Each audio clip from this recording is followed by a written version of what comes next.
Baru-baru ni saya ada tuliskan tentang artikel bertajuk Syahwat Takfir. Ini kerana antara apa yang saya lihat menguji masyarakat kita secara khasnya, adanya fikrah takfir dalam kalangan kelompok masyarakat yang mengkafirkan sesama saudara Muslim secara membutuli dan secara sembrono. Khususnya kalau kita lihat baru-baru ni dalam pilihan raya, di mana ada ungkapan seperti undi parti aku masuk syurga, undi parti lawan masuk neraka. Ini ungkapan-ungkapan yang sangat berat dan sangat melampau, masih dijaja dan diungkapkan kepada masyarakat. Bagi saya, ungkapan seperti itu menjurus kepada takfir, mengkafirkan sesama saudara Muslim. Walhal takfir itu adalah satu hukum syariat, satu hukum syarak. Seperti mana dalam sebarang hukum yang lain, sah, tak sah, wajib, haram dan sebagainya, ini semua hukum. Maka demikian dengan soal takfir. Maka itu juga adalah satu hukum yang kita kena tahu bahawa ada takfir yang benar seperti mana ada takfir yang batil, yang salah. Dalam masa yang sama, implikasi takfir itu besar. Kadang-kadang saya ada terima soalan, Ustaz, boleh tak kita solat belakang orang yang buat macam ni?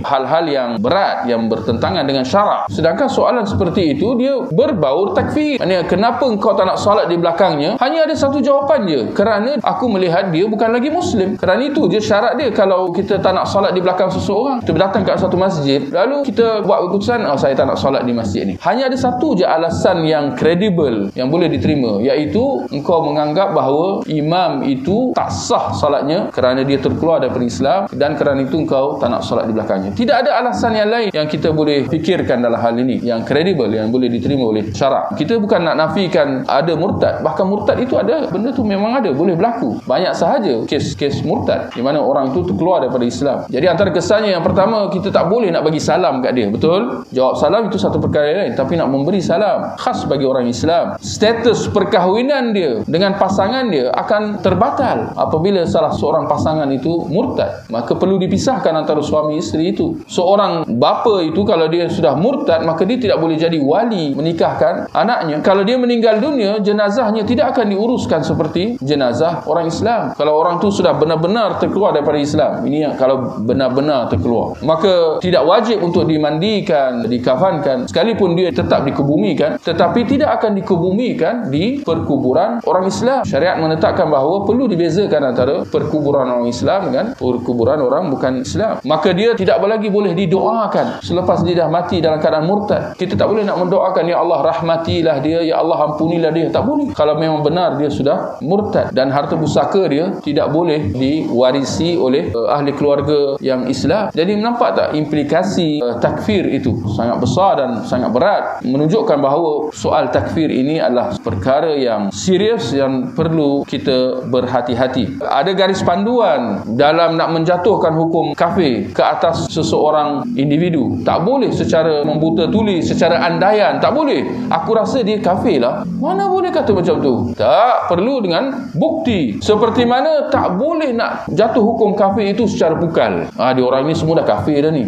Boy, ni kau dah pastikan setiap seorang itu benar-benar murtad. Jelas kenyataan yang seperti itu adalah melampau. Sedangkan Nabi SAW mengatakan bahawa ayyama rajulin qala li akhihi ya kafir, mana-mana individu yang mengatakan kepada saudaranya wahai kafir, faqad ba'a biha ahaduhuma, nescaya perkataan dia itu akan pergi kepada salah seorang daripada mereka. In kana kama qala, sama ada perkataan ungkapannya itu adalah benar, wa illa raja'at alaih, jika tidak maka dia akan terpantul kepadanya semula. Nak mengatakan bahawa ungkapan takfir seperti si fulan kafir atau wahai kafir, wahai musyrik, ini adalah perkataan-perkataan yang berat yang perlu kita berhati-hati. Kerana itu kita lihat ada garis panduan yang telah ditetapkan. Antaranya, yang pertama, kenapa, apa sebab dijatuhkan hukum takfir itu? Perlu dipastikan bahawa perbuatan itu benar-benar mengkafirkan orangnya. Ini yang pertama. Perbuatan tu kena betul-betul menyebabkan orangnya jatuh kafir. Kalau dia tak baca Al-Quran, jatuh kafir ke?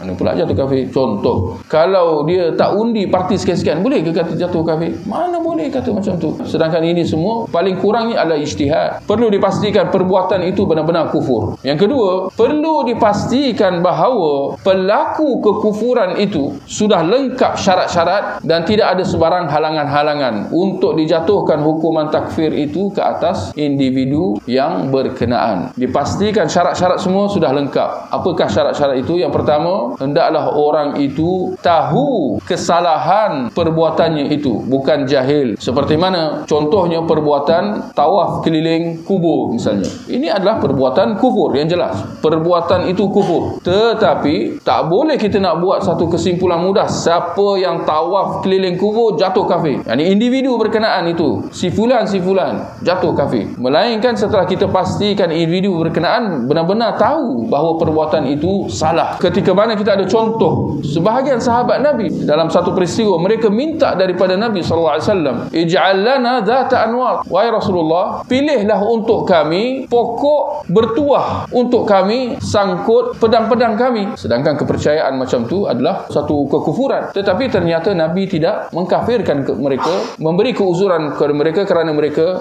baru masuk Islam. Demikian perbuatan Muaz bin Jamal apabila dia balik daripada negeri Syam. Bila dia jumpa, nampak je Nabi SAW, terus dia sujud kepada Nabi. Bukan sujud syukur, tak, dia sujud kepada Nabi. Maka Rasulullah terkejut, kata, wahai Muaz, apa benda kau buat ni? Dia kata, ya Rasulullah, aku kat negeri Syam, kat negeri Parsi Rom sana tu, aku tengok orang-orang kat sana membesarkan raja-raja atau pembesar-pembesar mereka dengan sujud di depan mereka, dan aku melihat bahawa engkau lah orang yang paling layak untuk sujud yang seperti ini. Maka Nabi menjelaskan bahawa perkara itu dilarang. Maka dia kena tahu, bukan jahil. Yang kedua, dia kena dalam keadaan sedar, bukan dalam keadaan tidak sedar. Seperti mana kisah yang disebut oleh Nabi SAW tentang lelaki yang hilang haiwan tunggangannya yang membawa segala muatan makan minumnya di tengah padang pasir yang kering kontang. Haiwan tunggangannya itu terlepas daripada dia, sehingga dia dah putus asa daripada nak menjumpainya semula. Kerana terlalu penat, dia terduduk di tepi sebuah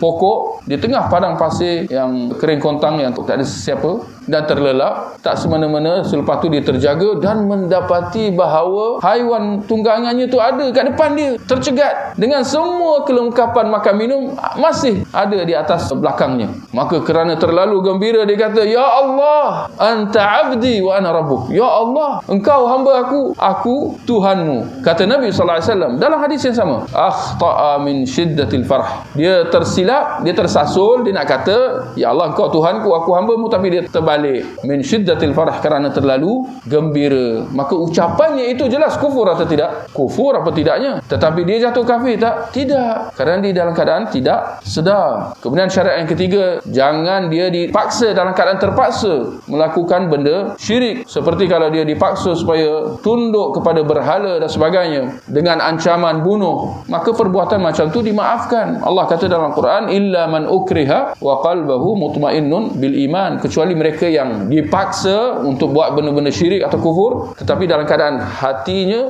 tetap beriman. Jadi orang yang dipaksa dalam keadaan diancam sehingga dia takut nyawanya, maka dia diberi keuzuran. Kemudian syarat yang keempat, jangan ada takwilan. Jangan orangnya ada syubhat bahawa apa yang diyakininya atau apa yang dilakukannya itu adalah benar atas alasan-alasan tertentu yang dia dakwa adalah benar, walhal sebetulnya keyakinan atau kepercayaan serta perbuatannya itu adalah salah, tetapi dia ada syubhat yang dia yakin bahawa itu benar. Sebagai contohnya, satu ketika dahulu pada zaman Imam Ahmad, mereka ada syubhat mengatakan Al-Quran itu makhluk, sedangkan kenyataan itu adalah kenyataan kufur. Mengandaikan Al-Quran kalamullah, bukan buku itu, tak, perkataan kalam Allah itu, mereka kata itu adalah makhluk, sedangkan keyakinan itu adalah kufur. Tetapi mereka, para khalifah, menteri-menteri, pembesar-besar, ulama-ulama yang membawa syubhat itu tidak dikafirkan oleh Imam Ahmad kerana dia memberi keuzuran, mengatakan bahawa mereka ni ada kekeliruan dan ada syubhat. Jadi maksud di sini